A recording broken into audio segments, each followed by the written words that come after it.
Police say an accidental shooting on Christmas in central Kentucky left a teenager critically injured.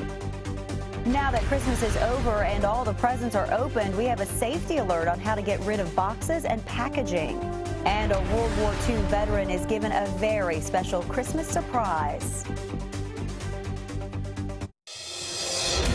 Tracking, alerting, protecting. This is WKYT News at 4:30.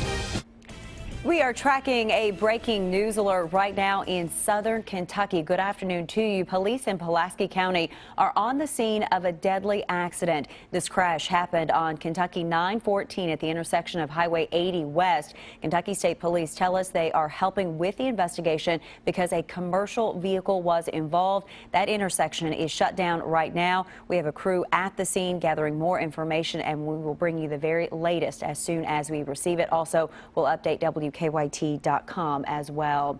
A central Kentucky teen is fighting for his life after an accidental shooting. Frankfort police say a juvenile was shot in the head just before midnight last night on Taylor Avenue. WKYT Sean Moody is in Franklin County with the latest. It's our top story at 4:30.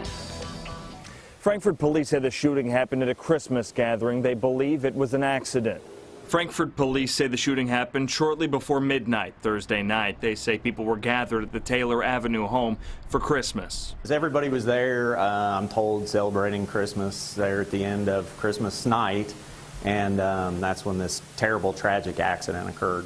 Somehow, they say a 16-year-old boy was shot in the head. They say emergency crews rushed him to Frankfort Regional Medical Center, then airlifted him to UK Hospital. Police haven't said what they believe led up to the shooting, except that they believe it was an accident. They say anytime people have guns in the house, they need to treat them with care. Anytime there's a loaded firearm in the house, there's the potential there for danger. So you should always, if you're handling a firearm, always handle it as if it were loaded, even if you think that it isn't. In Frankfort, Sean Moody, WKYT. At last check, police said the teen was in critical condition at UK Hospital. Frankfort police say they are still investigating. Today should be a busy travel day as people head home after a busy Christmas week, and they should have some good weather. But if you wait until this weekend, things don't look as good. Let's check in now with Chief Meteorologist Chris Bailey. Hi, Chris. Yeah, Amber, go ahead, hit the roads, get home.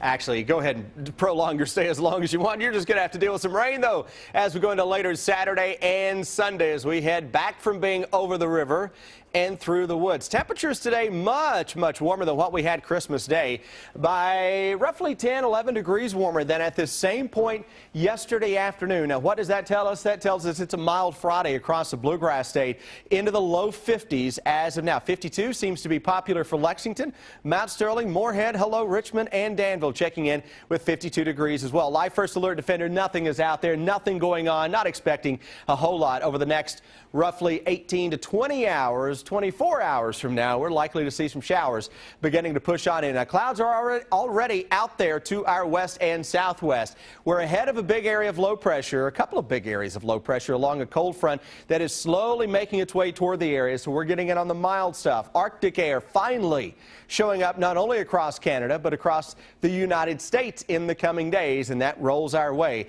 as we go into next week. It's pushing rain into the Bluegrass State for the weekend. Temperatures over the weekend will continue to run mild through tomorrow. Then we're talking about a slow decline Sunday into Monday in the cold, ice Kentucky as we get set to say hello to 2015. Amber, that New Year's forecast is minutes ahead.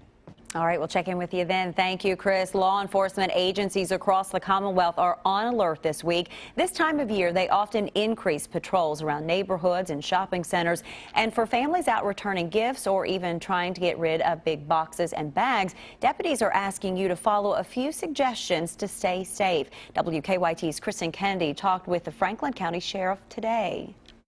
Deputies in Franklin County have had to handle some recent calls about package thefts, and they don't expect those calls to stop in the week between Christmas and New Year's. Well, actually, we've had a couple of reports of people taking something off a porch that was delivered, and you see that all over. Sheriff Pat Melton is asking families to continue to keep an eye out for suspicious individuals, ones who look like they may be checking for packages on front porches or empty boxes that show what homeowners are now storing inside. If you've gotten some TVs or big things, high-ticket items, Obviously, you need to cut those up, put them in a bag or put them in a recycling bin for recycling. Do not set the box out at the street. Obviously, that would make you a target. Also, keep your windows closed.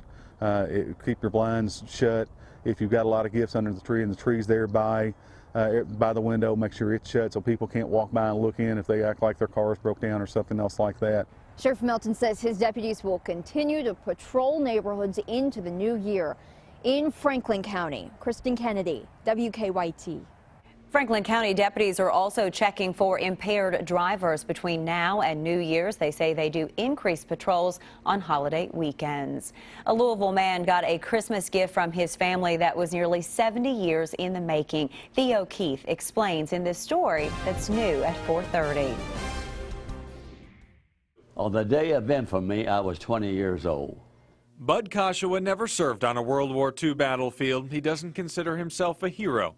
He served his country by keeping communication lines open, and he's proud of it. The greatest experience I ever had was my military. 7 decades since Bud deployed to Alaska's Aleutian Islands, the 93-year-old's military service keeps coming up at the Kashawa family's Christmas. It's one of Dad's proudest accomplishments.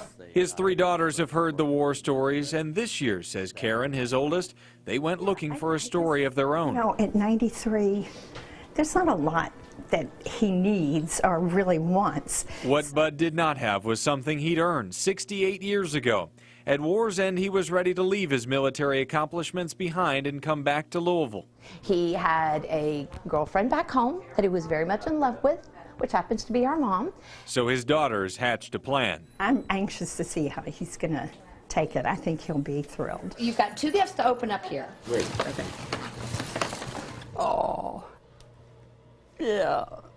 These are your original papers, your discharge papers. In finding those papers stuffed away somewhere, Bud's daughters found more, something that even he didn't know. You earned more than the Meritorious Service Award, Dad.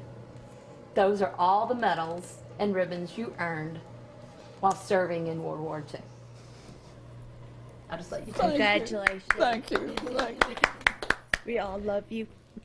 A family friend in the military helped find all the medals and mounted them together for Bud. It only took us 68 years to figure all of this out. I'm proud to say I volunteered. And you earned all of that. And That is yours. thank you all so much. I'm beginning to think it was worth all the trouble. It's been nearly 70 years since good news crackled over Bud's communication lines. This damn war is over. We're going home. He may not see his service in that war as heroic. I wasn't called upon to kill anyone. My job was to save them. Now everyone knows what he did. And that is a wonderful story and a wonderful ending to that story as well. Thankful for those children to go to all that hard work to get that gift to him. Our weekend is off and running on a mild note, but I'm tracking clouds and rain into central and eastern Kentucky. We'll show you exactly when it returns with the hour-by-hour weekend forecast in just a moment.